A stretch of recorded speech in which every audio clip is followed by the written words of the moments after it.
Amados de meu Pai, como vai você? Você está bem? Como que está esse coração? Tenho visto testemunho de pessoas que Deus tem feito uma obra maravilhosa no coração delas e deles. E com certeza Ele está fazendo no seu, porque a palavra de Deus não volta vazia.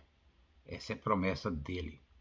Então nós estamos agora caminhando para a parte final dos nossos mandamentos. Vamos ter mais um. E estamos hoje, novamente, lá em Mateus capítulo 28, do versículo 16 ao versículo 20, que é chamado da Grande Comissão. E é tão importante essa Grande Comissão que todos os 4 evangelhos, Mateus, Marcos, Lucas e João, cita a Grande Comissão. Então você percebe que na mente dos escritores, das escrituras, não é? Isso era de suma importância para aquele momento e para o que havia de vir e por aquilo que Jesus estava ensinando. Não só isso, mas também lá em Atos, que é o nascimento da igreja, e novamente essa grande comissão é dita novamente, não é? Então, hoje nós estamos ainda na grande comissão, Mateus 28, do 16 ao 20, e hoje estaremos falando sobre batismo. As primeiras partes foram, que até o presente momento, ide aonde? Por todo mundo, pregai o evangelho a toda criatura, não é? Ide, é uma das ordens que ele deixa para nós. A segunda, nós encontramos nesse capítulo 28, é fazei discípulos. Na medida em que você está indo, você vai encontrar pessoas. E algumas dessas pessoas terão o ouvido atento ao evangelho. Não é? Elas se convertem, elas querem andar com Cristo. O que deve acontecer? Temos que acompanhá-las, temos que discipulá-las, né? Fazer delas um discípulo de Cristo. E aí? E depois que pregamos o evangelho, as pessoas são salvas, o que devemos fazer? Você vai ver lá em Atos, nos primeiros capítulos de Atos, o que eu vou apresentar a você em prática. Se converteram com a pregação do apóstolo Pedro, 3.000 almas. Uma outra grande quantidade de almas. E na medida em que eles eram salvos, diz as Escrituras, eles eram batizados. Batismo. Não é? E eu sei que o batismo é um daqueles, a gente fala que é in-house debate. Agora, em português, eu acho que seria assim, um debate de casa, não, é uma discussão familiar. Então, tem opiniões diferentes em vários aspectos, e a gente não pode falar, esse está totalmente errado, não é? Veja, totalmente errado, a gente não pode fazer essa afirmação, mas que está errado pode estar, não é? Então, sendo assim, exemplo, tem alguns de vocês que foram batizados assim, ó. Isso se chama aspersão. Você foi batizado com contra-gota, né? Outro de vocês, imersão. Então, como você percebe, tem essas duas formas, não é? E qual está certo, qual está errada, não importa em aspecto da sua salvação, tá? Eu tenho a minha opinião, vou compartilhar a minha opinião com você, e você, se foi feito diferente, não importa. Mas é importante que você tenha sido batizado, não é? Mas agora, umas perguntas aqui que a gente precisa fazer uma ressalva e explicar, é que muitas das pessoas que seguem a Cristo dizem e buscam ensinar que batismo salva. Como que eles chegam a essa conclusão? Porque tem uma meia dúzia de versículos aí que faz essa afirmação. Por exemplo, a gente vê lá em Marcos, capítulo 16, que diz, né? Quem crer e for batizado será salvo. Então, esse diz aí, tá vendo? Crer e for batizado será salvo. Então, o batismo salva, não é? Outros momentos, Pedro, lá em Atos, não é? Ele fala, arrependei-vos, e fala de crer e ser batizado. Olha aí, batismo salva. Alguns diriam assim, e um dos mais usados, diz lá em Pedro, 1 Pedro, capítulo 3, versículo do 20 ao 21, que diz assim. Então, Pedro faz uma comparação da arca de Noé, não é? Das pessoas que foram salvas através da água, não é? Através da água. Então, ele faz essa comparação. Olha o que ele diz assim, ó. Enquanto a arca era construída, nela apenas algumas pessoas, a saber, 8 pessoas, não é? Foram salvas por meio da água, e isto é representado pelo batismo, que agora também salva vocês.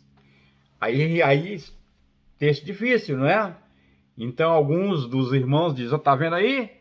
Batismo salvo, e foi o que Pedro aqui está ensinando, que comparando com Noé, não é? Mas se essa pessoa lesse a sequência do versículo, já teria uma explicação diferente, que diz assim, ó. Aí ele fala, não a remoção da sujeira do corpo. Então, o entrar na água é um banho, não é? Não a remoção da sujeira do corpo, mas qual é? Mas o compromisso de uma boa consciência diante de Deus, não é? Então, a água do batismo, ela pode lavar o corpo, te molha o corpo, não é? Mas ela não lava a sua consciência. Mas, pelo contrário, você tem que ter uma consciência boa diante de Deus por meio da ressurreição de Jesus Cristo. Tá. Então, como você percebe, tem alguns que vão fazer essa afirmação, não é? Que o batismo salva. Não. Por que não? Porque se fosse assim, grande quantidade das escrituras, o segundo livro, como o livro de Romanos, teria que ser jogado fora. O livro de Gálatas deveria ser jogado fora, não é? Porque seria contraditório o que Paulo ensina ali, naqueles capítulos, naqueles livros, naqueles versículos, não é? Então, o que acontece? A gente tem que aprender, tá? A filtrar, a discernir os ensinos de uma tal forma que temos que encontrar um assunto específico, ele tem que estar no resto da Bíblia. A gente não pode pegar um assunto só, uma ideia só e fazer uma afirmação que lá na frente contradiz, não é? Pois no caso do batismo e a salvação, a Bíblia é clara, não é? Que a salvação é pela graça. Está lá em Efésios, capítulo 2, do 8 ao 9. A salvação é pela graça, que é mediante a fé em Jesus Cristo, não pelas obras. Olha aí. Então, toda expressão, até o batismo, seria uma expressão de obras, algo a mais que você fez, algo que você está fazendo. Não, você não é salvo por aquilo que você faz ou está fazendo. Você é salvo por aquilo que Cristo fez. Você está vendo? Então, sim, então, da mesma forma é o batismo. O outro exemplo, claro, a gente já percebe quando Paulo fala com a igreja de Gálatas. Você lê todo o livro de Gálatas, você vai ver que Paulo confronta a igreja. Confronta alguns que estavam ensinando. Ensinando o quê? Coisas simples, tais como as pessoas se convertiam do judaísmo, adentravam a igreja e traziam com eles certas culturas. Culturas tais, cortar o prepúcio dos babies, dos homens, não é? Que é a circuncisão. E também guardar as festas, os sábados, não é? Então, o que esses ensinadores estavam trazendo aí? Estava apresentando isso, não, tudo bem, a gente aceita Cristo, mas tem que cortar o prepúcio, tem que guardar as festas. Paulo chega e diz, não, não, não.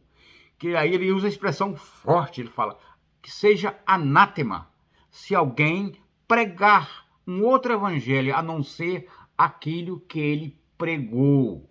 E o que ele pregou? Que nós somos salvos pela graça unicamente. É um favor imerecido por meio da fé e que é também um dom de Deus. E isso acontece para que a gente não se vanglorie, tá? Então, esse é um assunto muito complexo, daria horas e horas para lidar com esse assunto, mas eu espero que isso aqui possa te ajudar a pensar sobre isso. Batismo não salva, tá?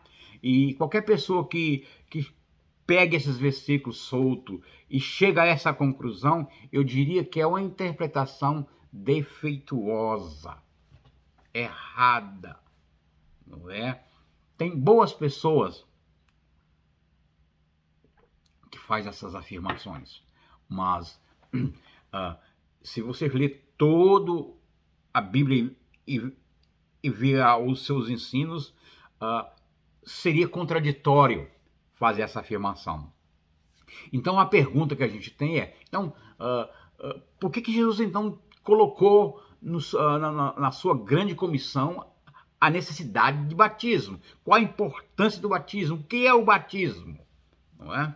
Então o batismo é uma das ordenanças de Cristo, que ele deu ordem, deixou claro para fazermos, sermos parte. Uma é o batismo, uma outra ordenança é a ceia do Senhor.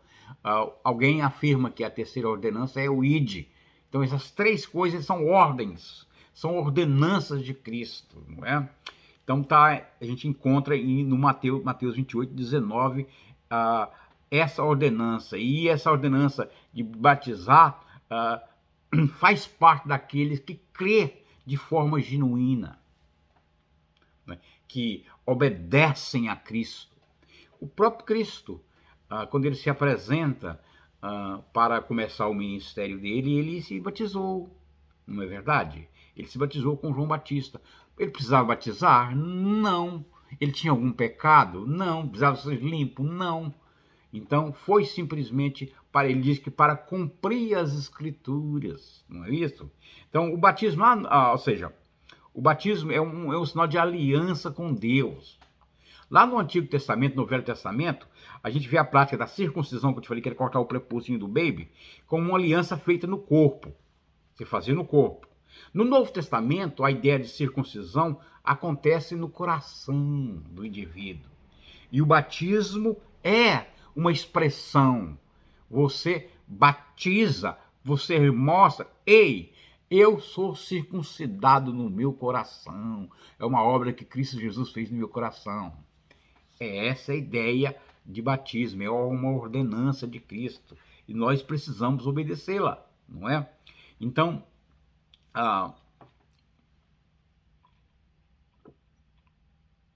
lá em Colossenses 2, do 11 ao 2, diz assim, ó, nele também vocês foram circuncidados. Nele quem? Em Cristo. Circuncidado é a ideia de cortar o prepúcio. Mas, eu falei, então em Cristo você foi também circuncidado. Mas qual circuncisão é essa? Não uma circuncisão feita por mãos humanas, que era o que eles faziam, e cortavam, né? Até, acho que a mulher de Moisés, ela pega uma pedra lá e... Já imaginou a dor nesse menininho? Mas a circuncisão feita por Cristo, que é o despojar do corpo da carne.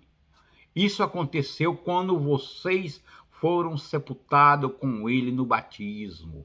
Então, quando você mergulha e você levanta, que é a ideia do batismo, você, como se estivesse morrendo em Cristo, ressuscitando para a nova vida. Esse é o batismo.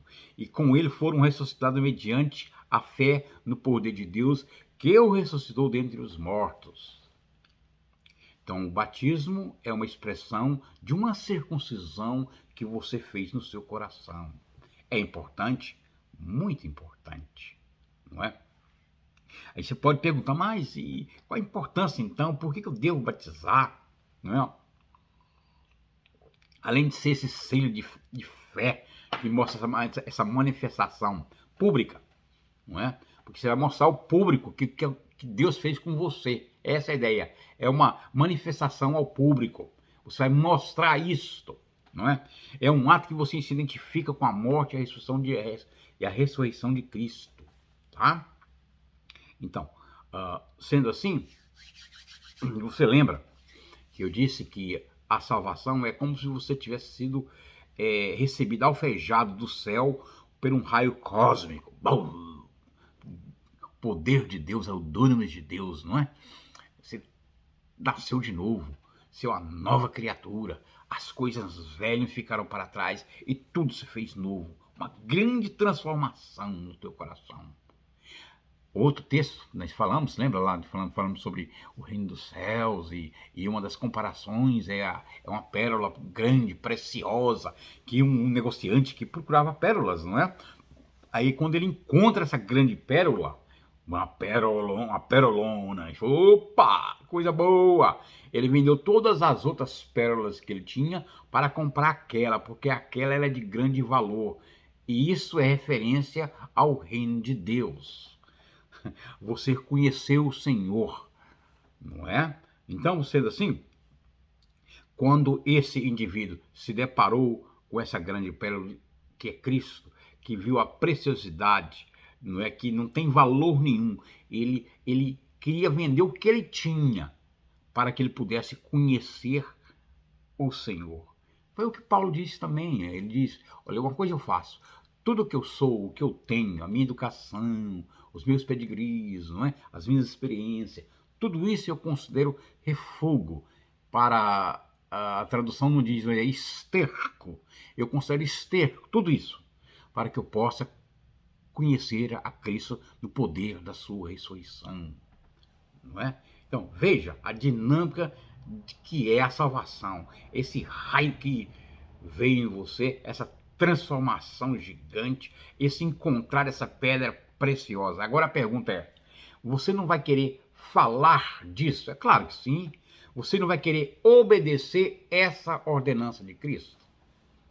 Você não vai querer dizer ao mundo, ei mundo,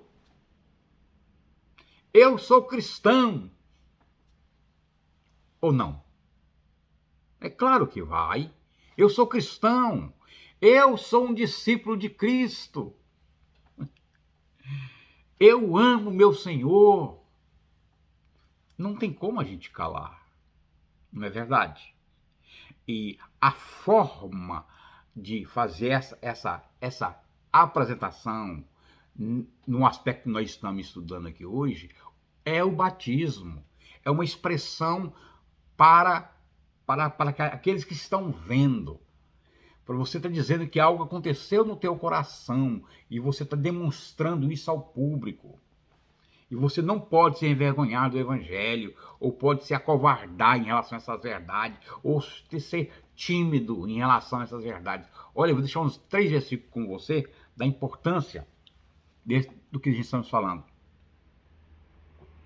Porque Jesus diz lá em Marcos 38, o seguinte, olha, condicionou, hein? Se alguém se envergonhar de mim e das minhas palavras, então a pessoa que não quer batizar, será que ela não está se envergonhando de Cristo? Será que ela não tem vergonha de dizer ao público, aos parentes, aos amigos, ei, eu sou um seguidor de Cristo, sou um discípulo de Cristo? Então Jesus disse, se alguém se envergonhar de mim, das minhas palavras, nessa geração adúltera e pecadora. Mudou muita coisa? Não, né? O Filho do Homem se envergonhará dele quando vier na glória do seu Pai com os santos anjos. Veja, não podemos se envergonhar de Cristo e as suas palavras. E na palavra de Cristo, no mandamento de Cristo, na grande comissão, batizar é uma ordenança, né, que não é necessário à salvação, mas é de suma importância. A gente vai fazer mais uma apresentação aqui, vou falar com você, não é? Olha aqui, lá em 2 Timóteo 1, do 7 ao 8, Paulo fala: pois Deus não nos deu um espírito de covardia. Esse Espírito Santo que transformou a sua vida é de poder, de amor, de equilíbrio. Portanto, não se envergonhe de testemunhar do Senhor. Novamente, o batismo é um testemunho do Senhor. Não se envergonhe, nem de mim, que sou prisioneiro dele, mas suporte comigo o meu sofrimento pelo Evangelho, segundo o poder de Deus. 2 Timóteo 1, do 7 ao 8. Não nos deu um espírito de covardia. Olha aqui, essa é a palavra dura que lá em Apocalipse 21, 8. Olha o que diz. Mas quanto aos tímidos, outras versões dizem, aos medrosos, aos covardes, aqueles que não querem assumir diante do público, diante das pessoas, eu sou um seguidor de Cristo. E interessante que a ideia, quanto aos tímidos, está junto com os incrédulos, abomináveis, homicidas, os que se prostituem, aos feiticeiros e aos idólatras e a todos mentirosos. E a sua parte será no lago que arde com fogo e enxofre, que é a segunda morte. Veja você. Então, o ato de testemunhar ao mundo que você é um seguidor de Cristo é muito importante. Romanos 10, 9, Paulo fala: se confessares com a tua boca que Jesus é Senhor e crer no seu coração que Deus o ressuscitou dentre os mortos, será salvo. Você viu essa primeira parte? Se confessares com a sua boca.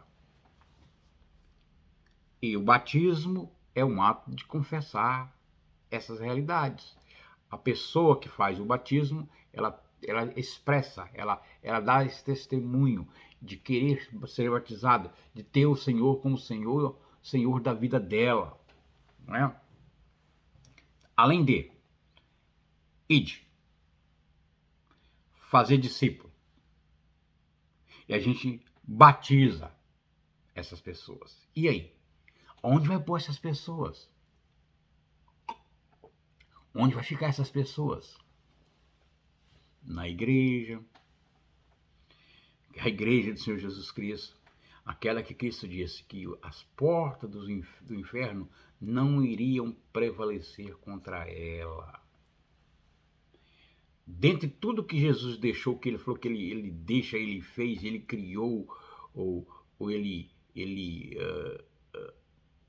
formou, foi a igreja. Paulo, lá em Efésios capítulo 3, fala algo parecido. Ele fala que a igreja era um mistério que estava escondido. No Velho Testamento você não vê nada sobre a igreja, ela aparece no Novo Testamento, em Cristo, que a igreja surge. A igreja se apresenta, se torna o corpo de Cristo aqui na terra. A igreja, a palavra igreja no grego original quer dizer eclesia, que é o significado que diz que é um povo chamado para fora.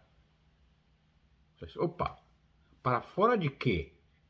A igreja é um povo chamado para fora. Fora de quê? Você pode pensar do mundo, você estava no mundo, você saiu fora do mundo, você pertence à igreja. Fora de um sistema religioso, você vê Cristo, as palavras mais duras que ele tinha era contra os religiosos da época. Fora de paredes. Então, a vida na igreja do Senhor Jesus Cristo. As pessoas genuinamente transformadas, elas entendem que a igreja não é uma prisão. Não é no certo sentido, uma religião. Mas é parte do reino. Você é parte do reino, você é cidadão do reino. E você tem toda a liberdade que no mundo não tinha. No mundo, a única coisa que você poderia fazer era a vontade do Deus que comanda este mundo das trevas. Porque você é filho da luz, o filho das trevas. É as duas opções que as escrituras dizem, não é isso? Então, porque nesse presente momento, tem muitas pessoas que falam, não, eu gosto da mensagem de Cristo. Ela é boa, ela é interessante, ela é bonita, não é? São verdades. Mas eu não gosto de igreja. Igreja, a pessoa diz, olha, igreja são ruins, as igrejas, né? Há muito erro nas igrejas. Então, a igreja não presta. Os pastores, os padres, não é? Os teólogos, né? Ou seja, só tem pessoas que estão aproveitando do pobre, dos simples, dos que têm fé. É um erro fazer essa afirmação, não é? Porque a igreja do Senhor, ela é vitoriosa, ela é gloriosa aqui na terra, não é? Nem todo mundo que se está dentro das igrejas que diz Senhor, Senhor, está fazendo a vontade de Deus. Isso é claro, não é? E o próprio Cristo de que dentre a seara, dentre a plantação, há o trigo e há o joio. Os dois são parecidos, crescem ao mesmo tempo, mas na hora da colheita, o trigo se manifesta. E Jesus disse que não compete a mim e a você ficar aí tentando cortar o joio. Não é meu papel e seu. Deixe que ele vai fazer isso. Então a igreja do Senhor Jesus Cristo, aqui entre nós, ela é gloriosa. Ela é composta de homens e de mulheres transformados. Homens e mulheres que sabem que eles são libertos, têm a liberdade. Então, a igreja, como eu apresentei para você aqui, é onde essas pessoas vão ficar. E o batismo, num certo sentido, é uma demonstração de entrada para essa igreja, eu vou usar a palavra universal, essa igreja de Cristo, a igreja mundialmente de Cristo. A pessoa adentra a ele é chamado, porque a palavra é saindo de fora de quem? Do mundo, para dentro da igreja, para estar em comunhão com os santos. E o batismo é essa expressão, é essa forma de testemunhar ao público. Você testemunha, ei, eu sou seguidor de Cristo. Eu sou discípulo de Cristo. Eu amo a Cristo. Mas há muitas pessoas nesse presente momento, né, com o coração endurecido. Elas têm uma luta, elas não, às vezes elas se sentem incapazes de conviver com pessoas. Isso tem acontecido hoje, é assustador. Pessoas que não conseguem estar com pessoas. Você acha que tem algo errado nisso? É claro que sim. Porque a igreja é esse hospital de pessoas doentes que se aproximam do Senhor e que vai continuar ser tratadas. Por quem? Por mim e por você. Porque você vai discipular essas pessoas. Nosso próximo, que é o último, vai falar para ensinando. Você vai ensinar essas pessoas a guardar os ensinos de Cristo. É onde isso acontece? Na igreja. Não é? Então, existem, como eu disse para você, pessoas que fazem essas afirmações errôneas. Ei, eu não preciso de igreja. Eu só preciso de Cristo. Mas Cristo precisa que você esteja na igreja dele. Porque na igreja dele você vai ser treinado, ser preparado, você vai ser discipulado, você vai conhecer pessoas, pessoas vão pisar no seu pé, você vai ter que aprender a perdoar, vai aprender a conhecer as pessoas, que elas são diferentes de você. Agora, quando a gente está no nosso casulo, no nosso mundo, a gente não encontra essas situações, não é? E, novamente, então, essa ordem, essa ordenança do batismo é essa realidade de mostrar ao mundo: ei, eu sou discípulo de Jesus Cristo, eu amo o Senhor.